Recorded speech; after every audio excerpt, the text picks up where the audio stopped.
Hello everyone, नमस्कार, राधे राधे। आ जाओ भाई, एक और क्लास अकाउंटेंट किसके लिए?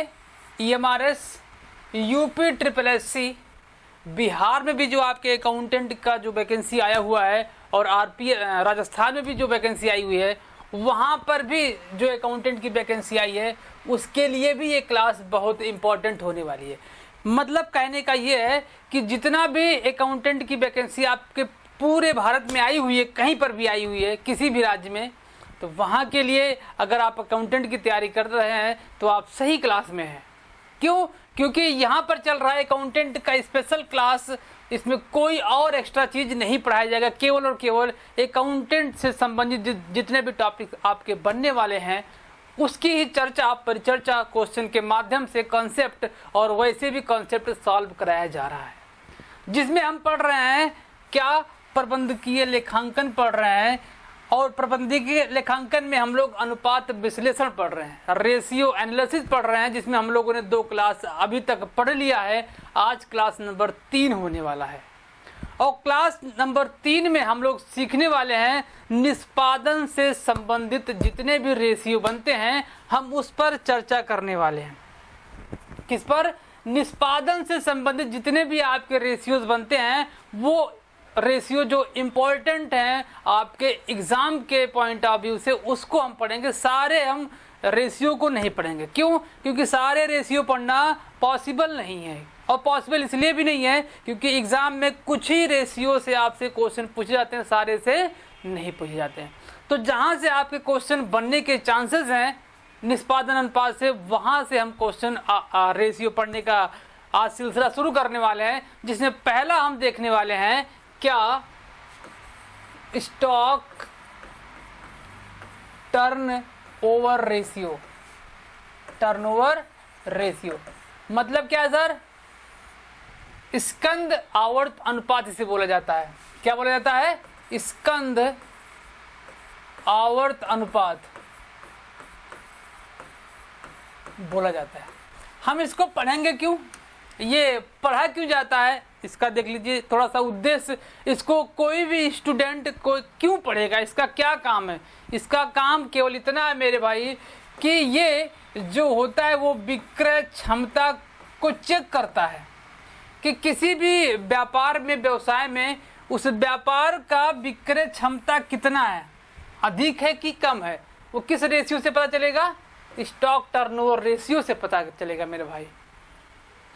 ये रेशियो जितना हाई होता है, मतलब कि ये अनुपात जितना अधिक होगा उतना ही कंपनी के लिए अच्छा माना जाता है। क्यों?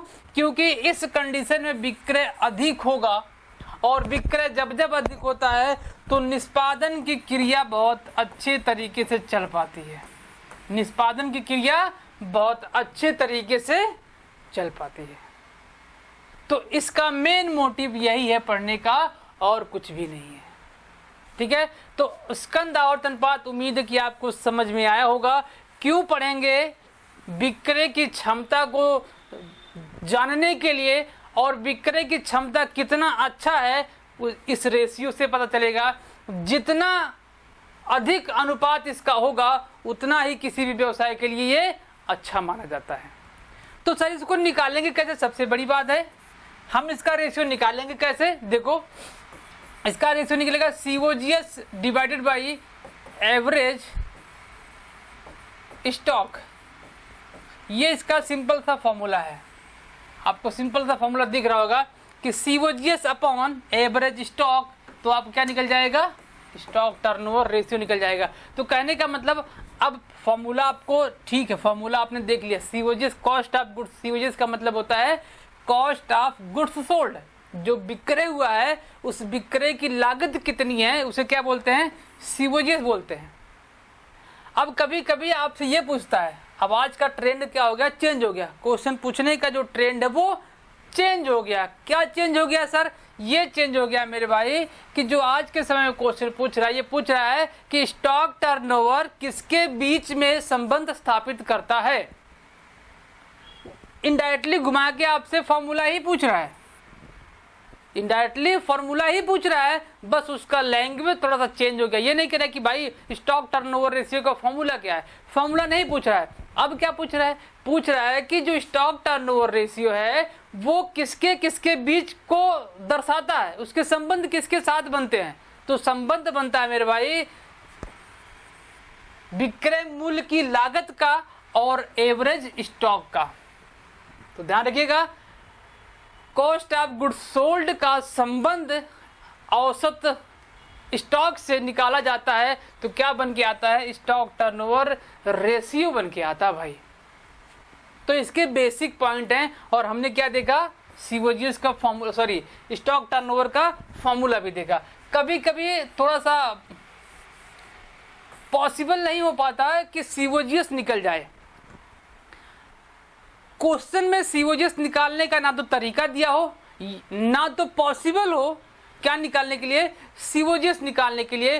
तो उस कंडीशन में कैसे निकलेगा स्टॉक टर्नओवर रेशियो? माइंड में रखिएगा, उस कंडीशन में हम कैसे निकालेंगे स्टॉक टर्नओवर रेशियो?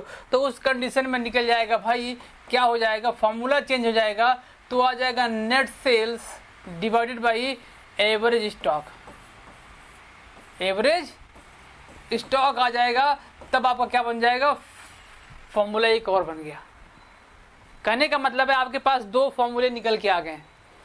ये फॉर्मूला जब कॉस्ट ऑफ गुड्स आपके क्वेश्चन में दिया गया हो और उसको हम निकाल पाएंगे, ऐसा हिंट हमको क्वेश्चन में दिया गया होगा, तो हम इस फॉर्मूले को अप्लाई करेंगे। यदि फॉर्मूले में या क्वेश्चन में क्या हो, सीओजीएस निकालने का तरीका भी ना दिया हो और हम निकाल भी ना पाए, वहां पर असंभव हो जाए सीओजीएस निकालने के लिए, तो वहां पर आप नेट सेल का यूज करेंगे और आपका क्या निकल जाएगा? स्टॉक टर्नओवर रेशियो निकल जाएगा। बेसिक समझ में आ गया ना भाई? अच्छा चलो, अगर बेसिक समझ में आ गया है तो कुछ एग्जाम्पल आपके सामने लिखे गए हैं। क्या देखो, पहला, दूसरा एंड तीसरा, सारे तरीके से मैं क्वेश्चन सॉल्व कराने वाला हूं। इस स्टॉक टर्नओवर रेशियो से जितने क्वेश्चन बन सकते हैं मैं उसको सॉल्व कराऊंगा। बाकी आप अपने बुक से, प्रैक्टिस सेट से आप इसका सॉल्यूशन अपने आप से निकालने का प्रयास करेंगे तो ज़्यादा बेटर होगा। देखो, मैं इजी से इजी, इसके बाद फिर थोड़ा सा टफ लेवल पर जाऊंगा और जो चौथा वाला क्वेश्चन होगा मैं दिखा देता हूँ। चौथा वाला क्वेश्चन देखो है बड़ा आसान, एक लाइन में क्वेश्चन दिया गया है, मैंने उसे तोड़ के लिख दिया है, लेकिन ये क्वेश्चन एक लाइन में है, ये मैंने तोड़ के 2-4 लाइन में कर दिया है। ये वाले क्वेश्चन ज़्यादा इंपॉर्टेंट होते हैं आपके एग्जाम में। क्यों? क्योंकि जहाँ पर परसेंटेज दिया होगा वहाँ पर क्वेश्चन निकल के जरूर आता है। चलो पहले हम सिंपल क्वेश्चन को सॉल्व करते हैं। पहला क्या देखो, क्या कह रहा है? ओपनिंग स्टॉक आपका दिया गया है, अच्छा, परचेज भी दिया गया है और सेल्स भी दिया गया है, क्लोजिंग स्टॉक भी दिया गया है। तो क्या करना है? चलो हमको क्या है, opening stock, purchases, sales and closing stock दिया गया है। तो क्या करें भाई? फॉर्मूला क्या है? COGS divided by average stock, ये फॉर्मूला है। अब इस फॉर्मूले के बेस पर आप देखिए, क्या कहीं पर सीओजीएस है? नहीं है। क्या कहीं पर एवरेज स्टॉक दिया है? नहीं दिया है। तो चलो ना, आ जाओ सीखते हैं भाई। पहले हम सीओजीएस निकालना सीख लेते हैं। सीओजीएस कैसे निकलेगा? सीओजीएस निकलेगा भाई sales minus gross profit, sales minus, sorry COGS का ग्रॉस प्रॉफिट क्या है? सीओजीएस का फॉर्मूला बनता है sales minus gross profit.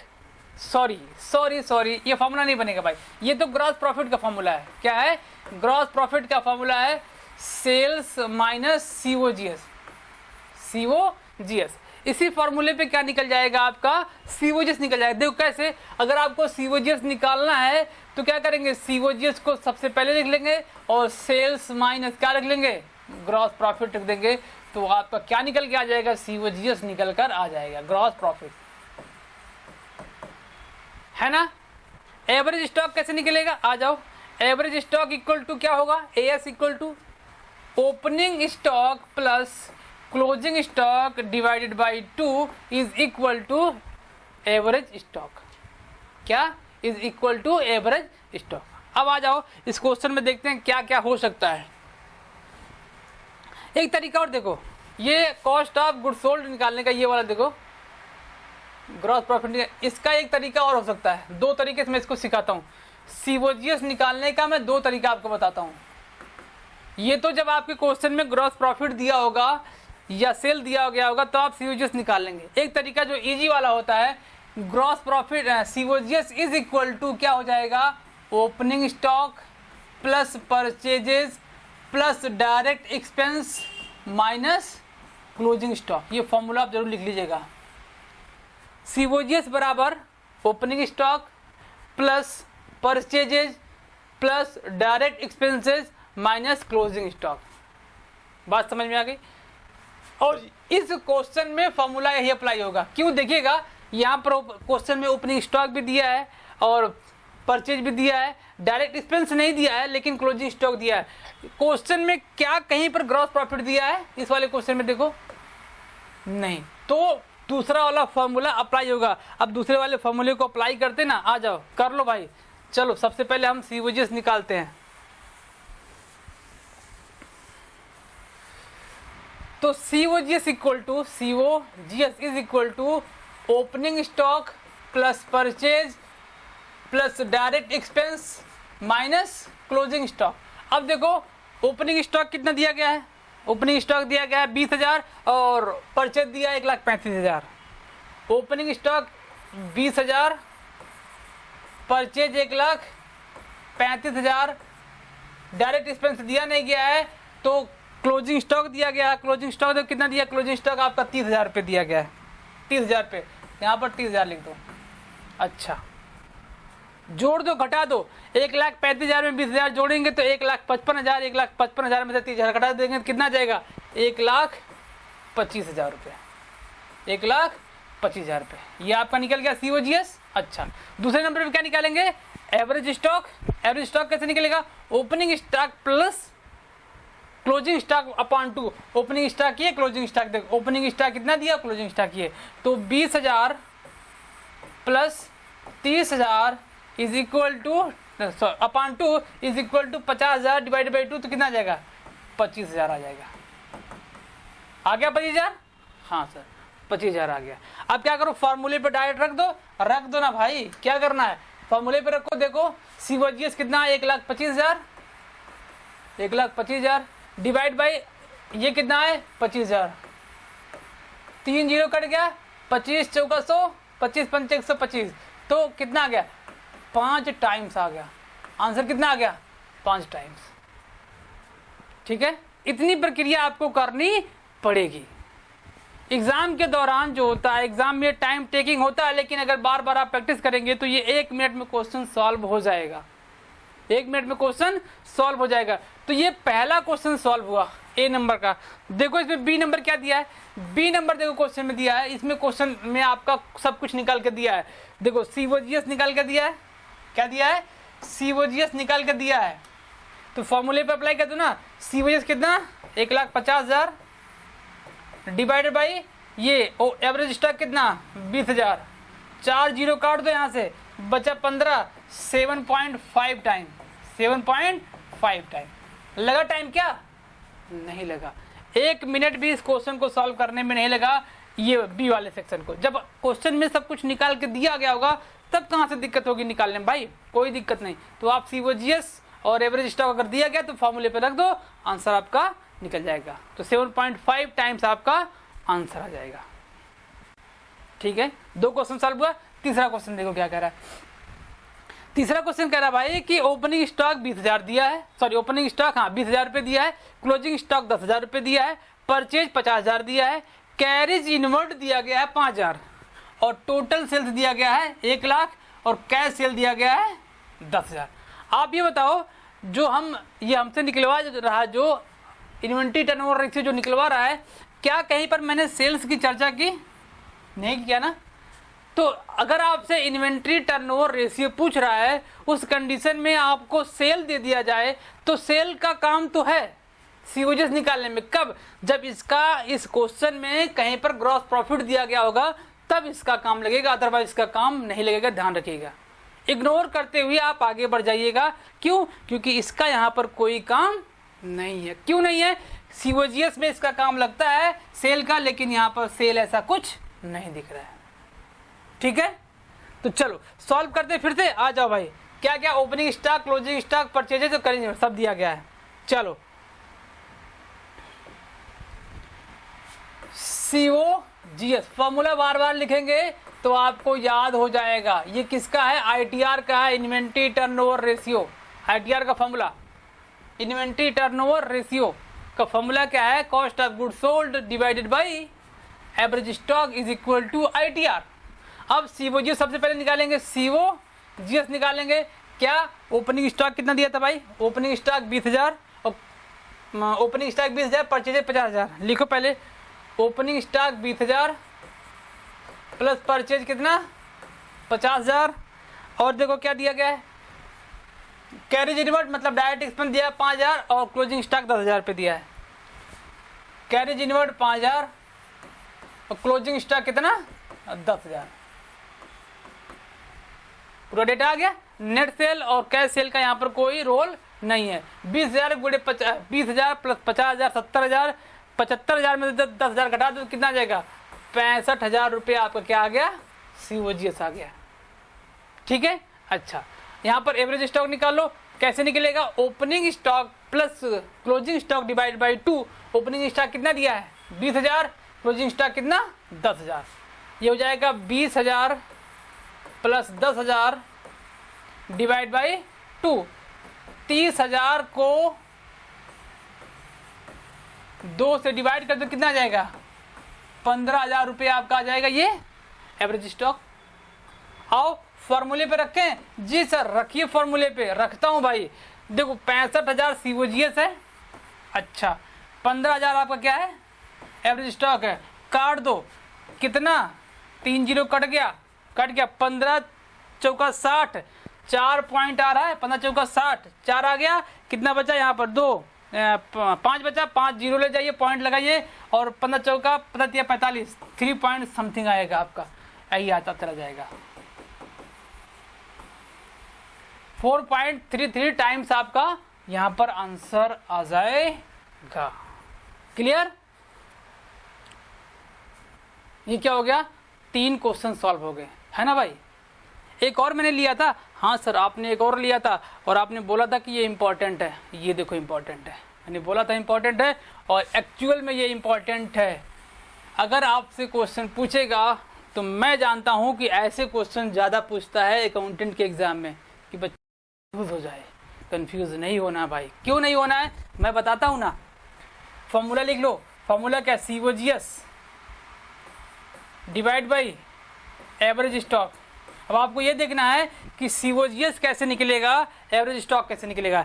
Average stock तो निकल जाएगा क्योंकि ओपनिंग दिया गया, क्लोजिंग दिया गया, दोनों को जोड़ दो तो एवरेज स्टॉक निकल जाएगा। लेकिन यहाँ पर COGS निकालने का तरीका नहीं बताया है। यहाँ पर COGS निकालने का तरीका थोड़ा सा चेंज होगा। क्या होगा? COGS इज इक्वल टू कैसे हो जाएगा? यहाँ पर सेल्स माइनस ग्रॉस प्रॉफिट हो जाएगा। क्या हो जाएगा? Sales minus gross profit. क्यों? यहाँ पर अब ना तो परचेज दिया है ना डायरेक्ट एक्सपेंस दिया है, हमको हिंट कर रहा है बिक्री दिया है और सकल लाभ दिया है, ग्रॉस प्रॉफिट दिया है। तो चलो ना निकालते हैं। निकालो भाई। सेल्स कितना दिया है? 3,20,000। 3,20,000, 3,20,000। अब जीपी क्या कह रहा है? देखो जीपी कह रहा है कि 25% सकल लाभ अनुपात बिक्री का कितना परसेंट? 25%। बिक्री कितना है? 3,20,000। 3,20,000 इंटू 25%। काटो भाई। 0 0 यहाँ से 2 कट गया, अच्छा कट गया। 25 0 25 0 0 25 0 25 दूना 50 के शून्य हाथ आओ 5 और 25 75 5 80 कितना आ गया? 80,000 आ गया। अब 3,20,000 में से 80,000 घटा देंगे तो कितना आ जाएगा? 2,40,000। कितना? 3,20,000 में 80,000 घटा 20,000। हाँ 2,40,000 आपको क्या आ गया? COGS आ गया। आ गया ना भाई? 2,40,000 COGS आ गया। अच्छा COGS निकल गया। एवरेज स्टॉक निकाल लो। आ जाओ। Average stock is equal to कैसे? ओपनिंग में क्लोजिंग को जोड़ो। 31,000 प्लस 29,000 डिवाइड बाई 2, 60,000 हो जाएगा दोनों। 60,000 में 2 से भाग कर देंगे तो कितना जाएगा, 30,000 आ जाएगा। ये लो आ गया। यही तो लोचा था भाई, निकाल के दिया नहीं था आपको, निकालना था, बाकी कुछ नहीं करना था। ये आपको निकालना था, ये निकालना था। प्रॉब्लम यहाँ पे थी, यहाँ पर तो हम सीख रहे हैं बार बार एवरेज स्टॉक कैसे निकलेगा। ओपनिंग में क्लोजिंग को जोड़कर 2 से भाग कर देंगे तो एवरेज स्टॉक निकल जाएगा। अच्छा, लेकिन प्रॉब्लम यहाँ पे थी सीओजीएस निकालना। सीओजीएस निकालने का 2 तरीका है। पहला तरीका opening stock plus purchases plus direct expense minus closing stock, पहला। दूसरा तरीका क्या है, सेल्स माइनस ग्रॉस प्रॉफिट।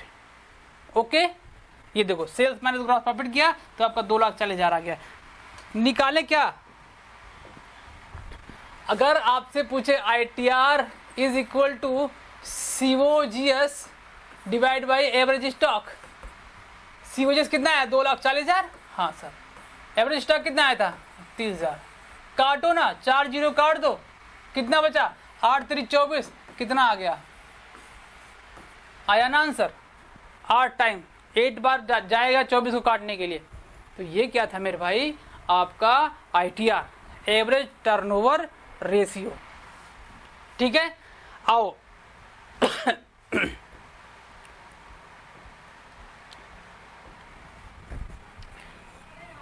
अब हम सीखते हैं, क्या सीखेंगे भाई, देनदार आवर्त अनुपात।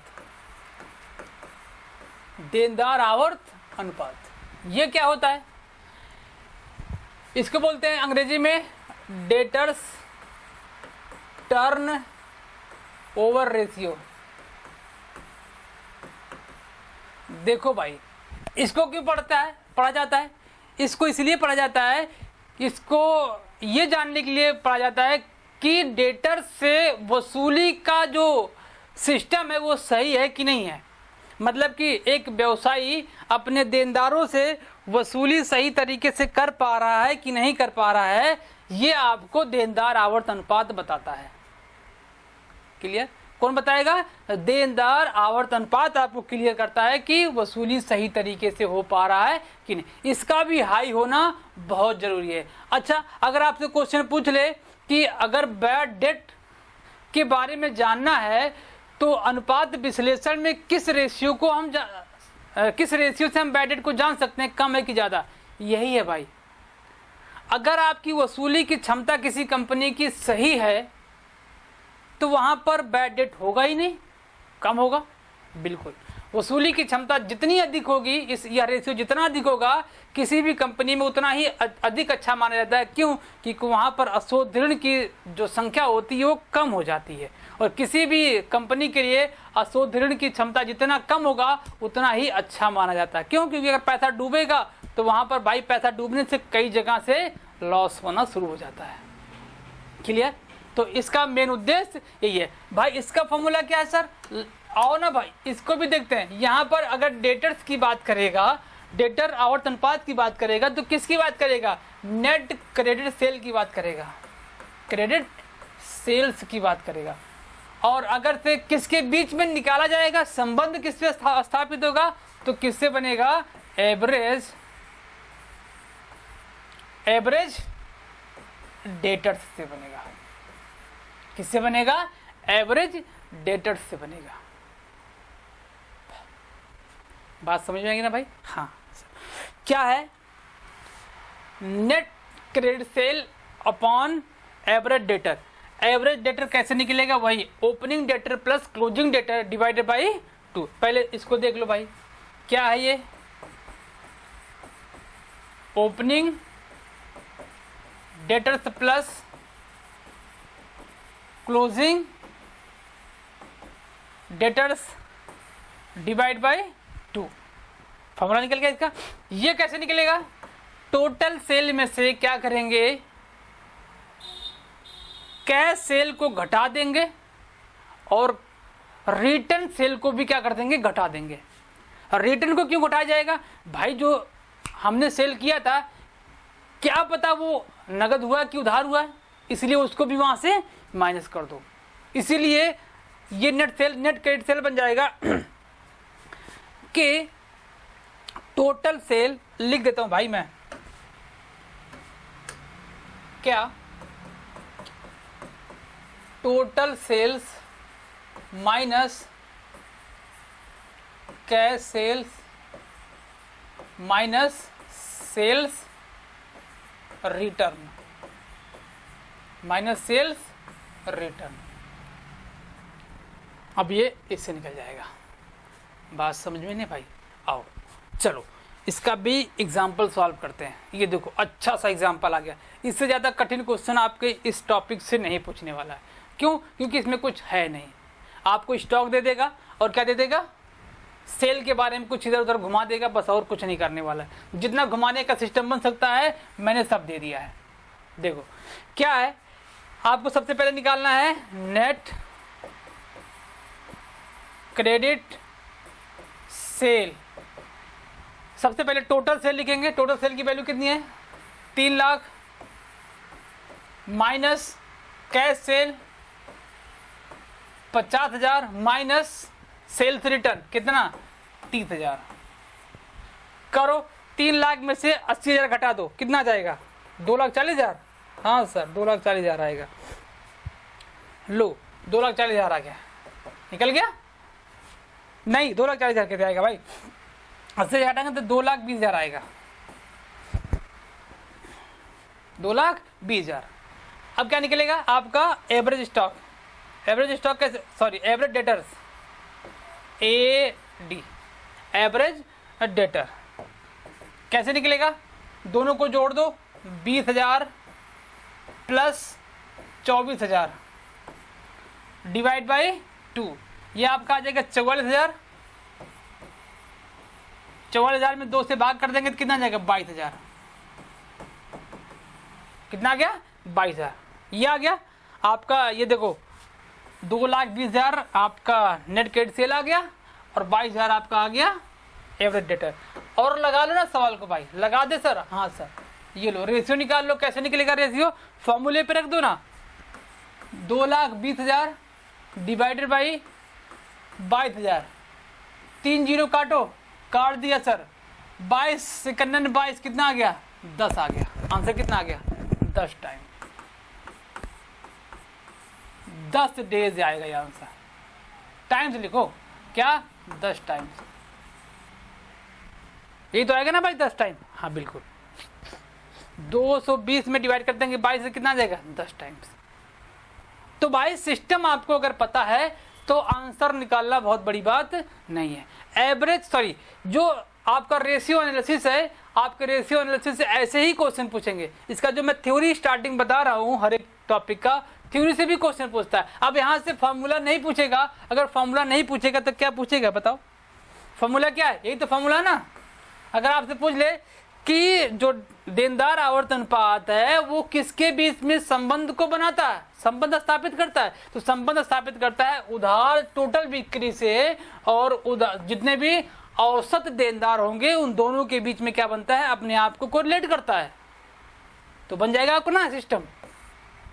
ये है आपका stock sorry debtor turnover ratio.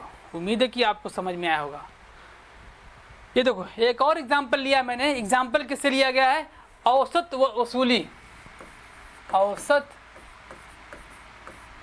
वसूली अवधि से। किसे? औसत वसूली अवधि से। एक मिनट भाई,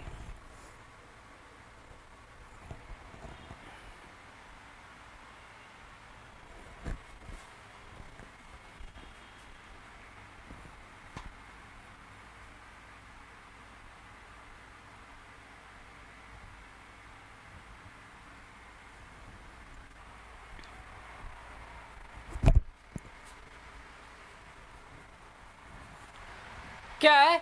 एवरेज कलेक्शन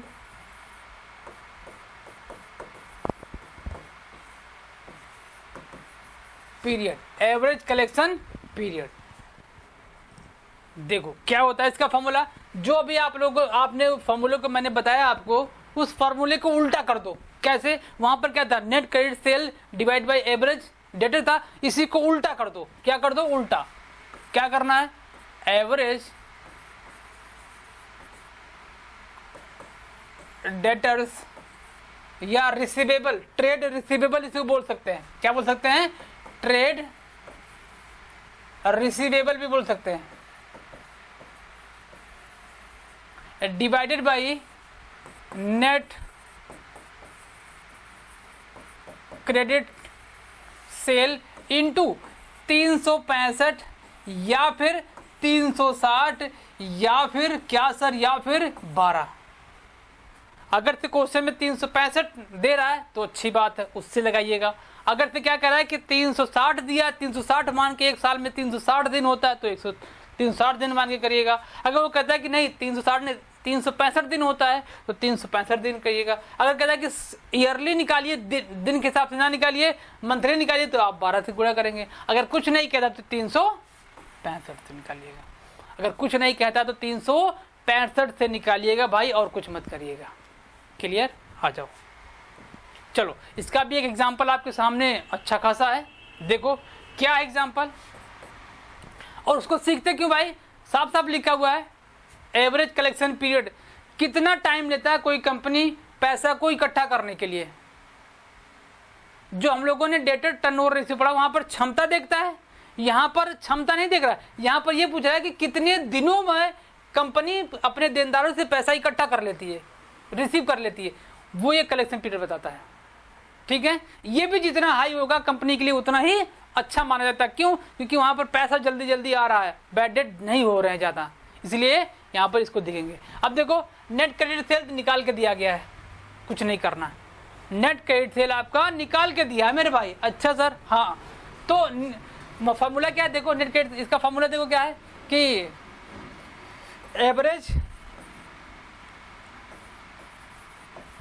डेटर्स, मैंने लिखा था ना, बिल्स रिसीवेबल, ट्रेड रिसीवेबल को भी यहाँ पर शामिल किया जाता है, प्लस यहाँ पर लगाएंगे bills receivable divided by net cell, net credit sale दिया गया है, नेट क्रेडिट सेल दिया गया है। अच्छा, आपके दिमाग में ये नहीं आया कि सर नेट क्रेडिट सेल को ही क्यों लिया जा रहा है? अरे भाई, जो उधार बेचे होंगे उसी का तो पैसा लिया जाएगा, कैश सेल को यहाँ से क्यों निकाल दे रहे हैं? इसलिए निकाल रहे हैं भाई, यहाँ पर हम पैसा किसका इकट्ठा करने वाले? जो हमने उधार बेचा हुआ है, जो नगद हुआ तो उसका काम खत्म हो गया है, तो यहाँ पर हम केवल उधार के बारे में देखने वाले हैं। क्लियर? तो उधार का मतलब ये हो गया, इसलिए यहाँ पर इसको क्रेडिट सेल को लिया जाता है। 365, कुछ नहीं दिया तो 365। अच्छा देखो, अब आ जाओ फॉर्मूले पे रख देता हूँ भाई, काट पीट लीजिएगा आप लोग। ठीक है, देखो एवरेज डेटर कितना दिया गया है? 20,000। एवरेज नहीं दिया तो क्या करेंगे? 20,000 ही ना भाई, 2 लाख है। कितना है? 2 लाख है, प्लस 60,000 डिवाइडेड बाई कितना? 13, 14 इंटू 365। 365 मुझे लगता है अगर इसको काटेंगे शायद 60 दिन आएगा। कितना आएगा? 60 दिन आपका आंसर इसका आएगा,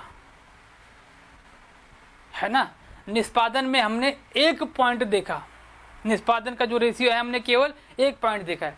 अभी हम लोगों ने डेटर के बारे में सीखा है, कल की क्लास में हम लोग क्रेडिटर के बारे में सीखेंगे। क्रेडिटर से भी सेम बनेगा, वहां पर देखो, वहां पर भी बनेगा सेम, जैसे जैसे यहाँ पर 3 था वहां पर भी 3 होने वाले हैं। उम्मीद है कि आज की क्लास आपको बड़ा ही अच्छा लगा, क्योंकि आज प्रैक्टिकल था। प्रैक्टिकल वैसे भी क्या होता है, मजा आता है लगाने में।